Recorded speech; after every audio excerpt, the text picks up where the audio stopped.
আসসালামু আলাইকুম আমার প্রিয় ভাই ও বন্ধুরা, আবারও চলে আসলাম আপনাদের সামনে আমি ছোট্ট একটা শর্ট ব্লগ ভিডিও নিয়ে।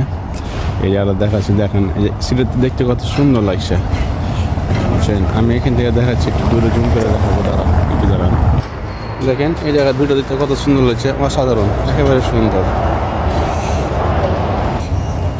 এই যেগুলো সব রেস্টুরেন্ট, এই জায়গাতে সব পুলিশরা এসে বৈশাখ করতে পারে। আমার বাসা হচ্ছে এই জায়গাতে, আমি যেখানে থাকি আমার জায়গাটা হচ্ছে এই জায়গাতেই।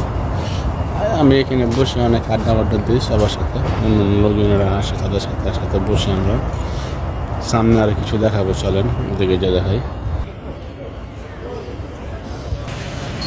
এই জায়গাটা হচ্ছে পর্তুগালের পর্তু সিটির মেন সিটি, যেটা পর্তুগালের সেকেন্ড সিটি হিসেবে পরিচিত।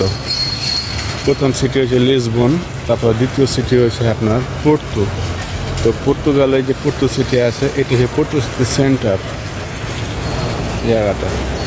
এর পাশে একটা ছিল সিনেমা হল। আর এই যে তারা টুরিস্ট আছে, এগুলো সীমিত সময়ের জন্য ঢাপের দোকানে আর কি, ছোটো ছোটো দোকানগুলো, এগুলো যে সীমিত সময়ের জন্য, যতক্ষণ টুরিস্টটা থাকবে তারপরে উঠে নেবে আর কি। তাই আর এখন সব সাটাসাটি করতেছে, 10টা বাজতেছে সেই জায়গাতে অলরেডি, তাই আর সাটাসাটি করতেছে। এদিকে আরও কিছু ছোটো ছোটো আছে দোকান, এগুলো সব বন্ধ।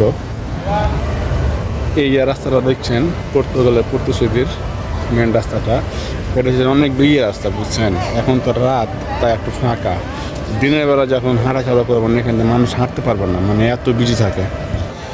এই যে এটা হচ্ছে খ্রিস্টানের চার্চ, যে আমরা হিন্দুদের মন্দির আর খ্রিস্টানের চার্চ, যেমন আমাদের মসজিদ আছে সেম আর কি, এটা চার্চ। ওই পাশটাতে চলে গেল অন্য একটা রাস্তার দিকে আর কি। তো আসসালামু আলাইকুম, এখান থেকে আমার ভিডিওটা ভালো থাকবেন।